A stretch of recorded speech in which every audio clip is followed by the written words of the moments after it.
Assalamualaikum warahmatullahi wabarakatuh. Jadi pada kesempatan kali ini, saya akan membahas tentang bilangan kuantum. Jadi bilangan kuantum ini adalah submateri dari bab struktur atom.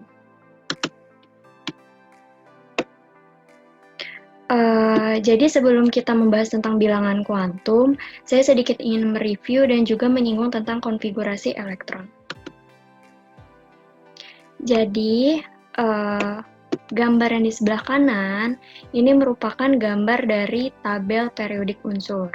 Jadi tabel periodik unsur ini berisi tentang unsur-unsur yang sudah ditemukan ya, jadi dikumpulkan di dalam satu tabel ini. Nah kemudian sebelumnya kita telah membahas ya nomor atom, nomor massa dan segala macamnya. Nah di sini di gambar kiri, jadi ada kotak. Nah, Ag ini itu dinamakan sebagai lambang unsur. Kemudian argentum. Argentum itu adalah nama unsur.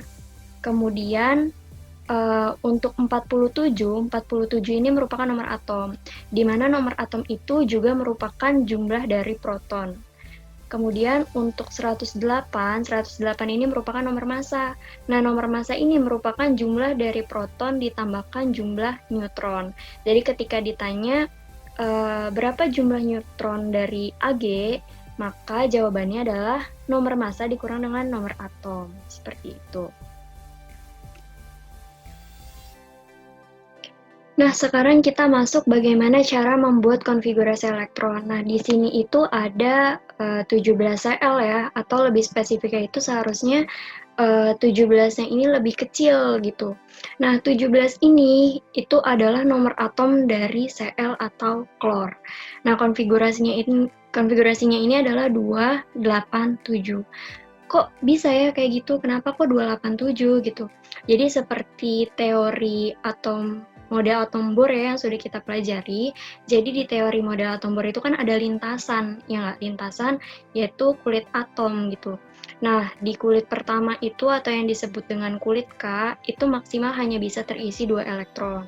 Kemudian di kulit kedua itu hanya bisa terisi 8 elektron. Kulit kedua itu biasa disebut dengan kulit L ya. Kemudian di kulit ketiga itu maksimal bisa terisi 18 elektron dan seterusnya. Nah, kemudian karena nomor atom dari Cl ini adalah 17, berarti 2 elektronnya ini mengisi penuh kulit pertama, yaitu terisi 2, kemudian di kulit kedua terisi 8, dan sisanya 7 itu mengisi kulit ketiga.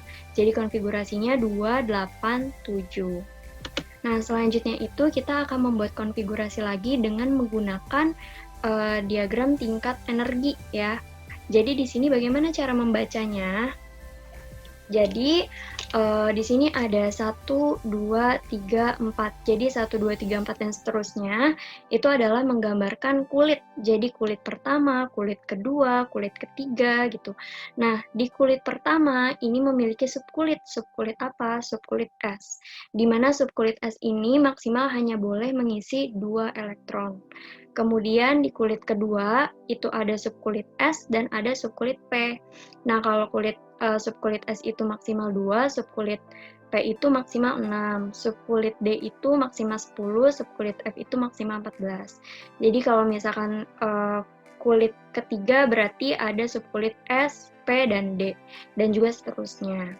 Nah, kemudian bagaimana cara membuatnya? Itu kita harus mengikuti panah. Jadi kita harus mengikuti dari aturan atau asas dari Aufbau. Jadi kita nggak bisa nih ngisinya main 1S2, 2S2, 2P6, 3S2, 3P6, 3D10, 4S2, dan seterusnya tuh nggak bisa. Tapi kita mengikuti aturan ya. Jadi membuatnya itu harus berdasarkan dari panah ini. Jadi kalau misalkan konfigurasi dari Cl di mana nomor atomnya itu 17, berarti sama-sama kita hitung nih. Ada 1S2 berarti 2 elektron sudah. Kemudian lanjut 2S2 berarti sudah 4 elektron. Kemudian lanjut lagi 2P6 berarti udah 10. Kemudian lanjut lagi 3S2 berarti sudah 12 dan sisanya 5. 5-nya masuk ke, lihat nih di panahnya. Habis dari 3S2 panahnya menuju ke 3P6. P6 itu kan maksudnya tadi subkulit P itu maksimal bisa terisi 6. Karena sisanya tinggal 5 elektron, berarti yang kita tulis adalah 3p5.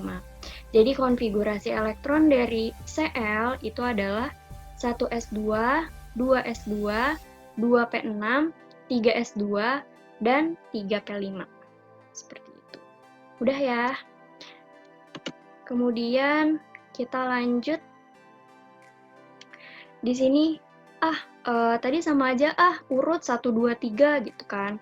Nah, tapi kalau misalkan unsurnya itu nomornya udah besar gitu ya. Udah banyak kayak misalkan 27 CO gitu.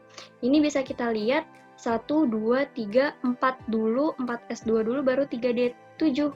Gak ini kan, gak urut 1 2 3 4-nya. Mungkin kalau misalkan yang tadi udahlah urut aja 1, 2, 3, 4 gitu. Ternyata itu salah. Jadi kita harus mengikuti dari asas aufbau tadi. Jadi harus mengikuti panahnya tadi itu gitu. Mungkin nanti untuk konfigurasi elektron akan ada video tersendirinya lagi ya. Nah, sekarang kita masuk ke bilangan kuantum ya. Jadi, bilangan kuantum yang pertama ini ada bilangan kuantum utama. Bilangan kuantum utama itu simbolnya adalah N kecil. Jadi, bilangan kuantum utama ini menyatakan tingkat energi dari elektron. Jadi, kulit suatu atom gitu. Nah, bilangan kuantum itu yang biasanya digunakan itu adalah elektron terakhir atau yang biasa disebut sebagai elektron valensi. Kalau tadi ada Cl, konfigurasinya kan 287, berarti elektron valensinya adalah 7 gitu ya, elektron terakhirnya dia. Nah, kemudian tadi sudah disinggung ya, jadi kalau kulit itu yang biasa kita kenal di Bohr itu ada kulit K, kulit L, kulit M, dan kulit N. Kulit K ini adalah kulit pertama, L itu kedua, M itu ketiga, N itu keempat. Nah, N ini kan menyatakan kulit suatu atom gitu. Jadi ketika elektronnya itu berada di kulit pertama, elektron terakhirnya itu berada di kulit pertama, berarti N-nya itu 1. Kalau elektron terakhirnya berada di kulit kedua, itu berarti N-nya 2. Dan seterusnya gitu ya. Nah, sekarang untuk lebih bisa memvisualisasikannya, di sini ada gambar. Nah, ini adalah gambar atom ya. Di tengah itu ada inti atom. Masih ingat gak inti atom itu ada apa aja?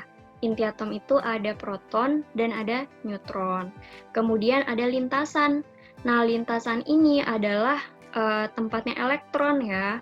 Di sini ada kulit pertama atau yang biasa disebut dengan K, kemudian kulit kedua itu kulit L, kulit ketiga itu kulit M gitu. Dimana di kulit pertama atau kulit K ini maksimal hanya bisa terisi 2 elektron. Disebut juga kalau misalkan ditanya bilangan kuantumnya berapa, berarti N sama dengan 1. Di kulit L maksimal 8 elektron, N-nya sama dengan 2. Jadi seperti itu ya. Selanjutnya, ada bilangan kuantum azimut. Nah, bilangan kuantum azimut ini simbolnya L kecil ya. Biasanya kalau di buku L-nya itu nyambung gitu. L huruf sambung. Jadi bilangan kuantum azimut ini menyatakan tentang subkulit.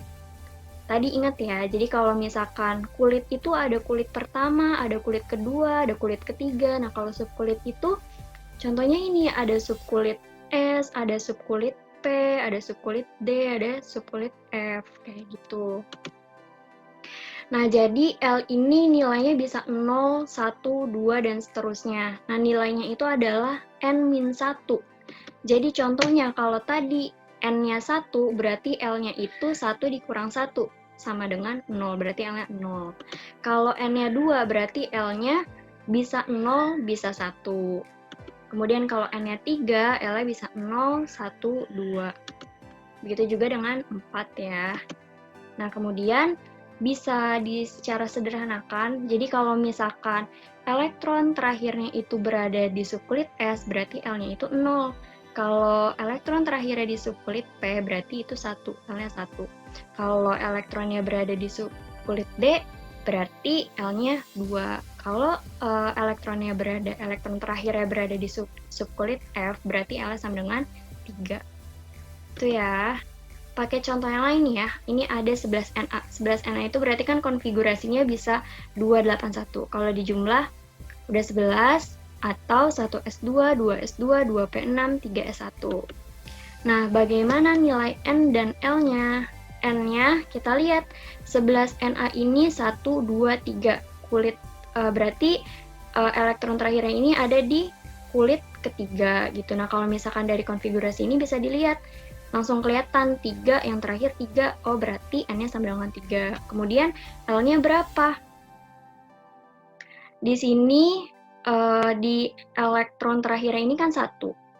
Di kulit ketiga itu kan ada 3 subkulit ya. Tadi ada subkulit S, ada subkulit P, dan ada subkulit D. Nah, karena sisanya cuma 1, berarti 1 ini masuknya di subkulit S, kayak gitu. Kalau misalkan subkulitnya S, berarti L-nya sama dengan 0. Jadi, L-nya adalah 0. Nah, kalau misalkan dilihat dari konfigurasi yang ini, terlihat dengan mudah ya, jadi nggak usah dipikirin lagi kalau satu itu subkulitnya apa ya, tapi di sini udah kelihatan 3s1 subkulitnya S, berarti L-nya sama dengan 0 gitu. Nah, selanjutnya itu bilangan kuantum yang ketiga, ada bilangan kuantum magnetik atau simbolnya itu adalah M kecil. Nah, bilangan kuantum magnetik ini menyatakan tentang kedudukan orbital. Orbital itu apa sih, Bu? Orbital itu adalah kebolehjadian terbesar suatu elektron berada. Jadi kalian nggak bisa secara pasti menentukan, oh elektron itu ada di sini gitu, itu nggak bisa. Yang bisa ditentukan hanyalah kebolehjadian terbesarnya, kayak gitu. Nah, M itu nilainya minus L sampai dengan plus L. Jadi kalau misalkan tadi L-nya 0, maka M sama dengan 0. Kalau misalkan L-nya 1, berarti M-nya minus 1, 0, plus 1. Kalau L-nya 2 seperti itu, kalau misalkan L-nya 3 seperti itu. Itu ya.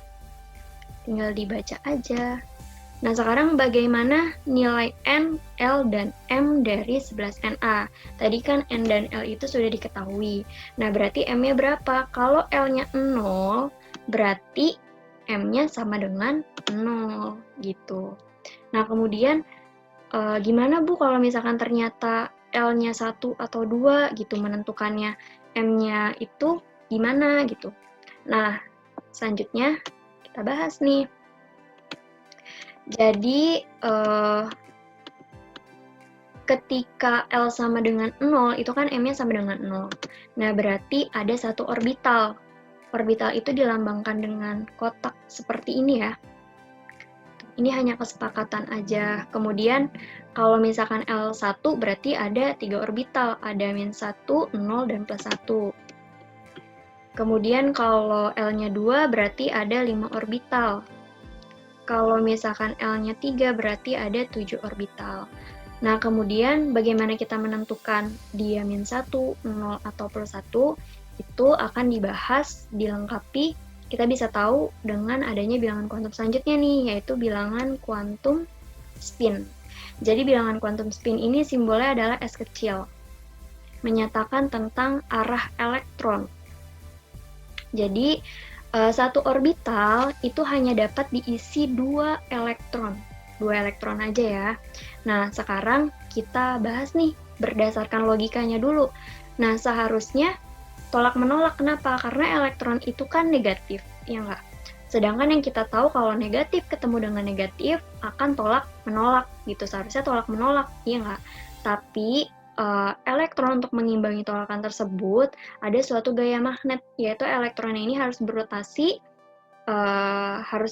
jadi geraknya itu harus berlawanan. Jadi kalau misalkan elektronnya itu berlawanan arah jarum jam, berarti yang di atas ini utara, yang di bawah ini selatan kutub ya.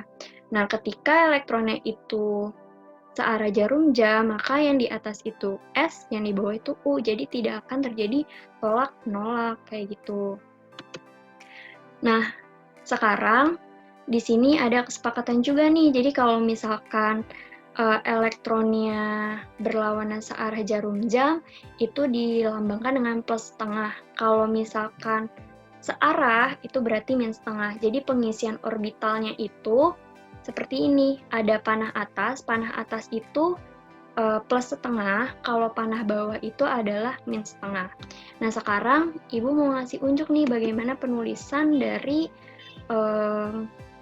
pengisian orbital. Ini kan cuma satu ya, jadi kalau misalkan ada 3 orbital, nggak apa-apa ya, berantakan. Kalau misalkan ada 3 orbital, kemudian elektron terakhirnya itu misalkan 2p4 misalkan kayak gitu ya. Nah, berarti cara kalian mengerjakannya itu harus searah dulu. Jadi 1, 2, 3, 4 kayak gitu. Jadi harus dipenuhin ke samping dulu baru dipenuhin. Nah, sebenarnya untuk panah ke atas atau panah ke bawah ini juga kesepakatan. Jadi bisa ditentukan nilai spin itu ada yang plus setengah dan ada yang minus setengah. Jadi kalau plus setengah berarti yang panahnya ke atas, kalau misalkan min setengah yang panahnya ke bawah. Kayak gitu kan. Nah, tadi kalau misalkan 3 orbital itu kan di sini ada min 1. Masalah. Ada min 1, terus ada 0, terus ada plus 1. Jadi ketika elektron terakhirnya itu 2p4, berarti nilai M-nya itu adalah min 1. M-nya min 1 karena panahnya ke bawah ya. Berarti kok min setengah, min 1 ya. Min 1 dan S-nya itu baru min setengah gitu. Paham kan? Jadi kalau misalkan 2p5 berarti ditambahin lagi kan 1, 2, 3, 4, 5. Berarti M-nya 0, S-nya min setengah. Kayak gitu ya. Mungkin untuk pengerjaan tentang bilangan kuantum ini juga akan ada video selanjutnya. Jadi untuk bilangan kuantum video ini cukup sampai di sini aja. Assalamualaikum warahmatullahi wabarakatuh.